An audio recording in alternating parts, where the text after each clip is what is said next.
في بعض الجوامع يجي بعض الناس عنده فضول، سبحان الله العظيم، يدخل المسجد وبدل ما يتجه إلى القبلة يبدأ يستند إلى الجدار أو سارية، سواء في قبلة المسجد يعطي ظهره، يعطي القبلة ظهره، أو يمين المسجد أو يسار المسجد أو على سارية، وينظر إلى خلق الله، يمقل عينه، يتمقل خلق الله عز وجل، يشوف الداخل ويشوف المصلي ويشوف اللي كذا.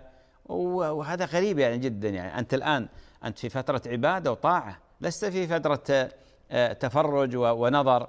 والنبي عليه الصلاة والسلام قال: من حسن إسلام المرء ترك ما لا يعنيه.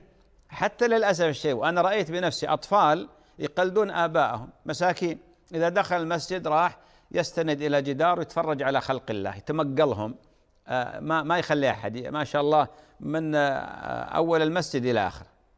لماذا؟ التقطها من هذا الكبير، التقطها من هذا الكبير، والولد سر أبيه.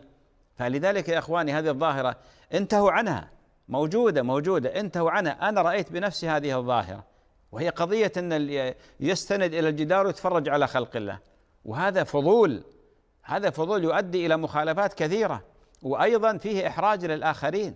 ما أحد يرضى أنك تركز عليه وتراقبه وتنظر في صلاته وفي قراءته وفي كذا. انتهوا عن هذه الأشياء. وهذه رسالة إلى هذا الأخ وإلى كل من يقع في مثل هذا الأمر. هذا من الأخطاء، وهذا يتنافى مع أدب المسلم في التعامل مع هذه العبادة والتعامل مع خلق الله عز وجل.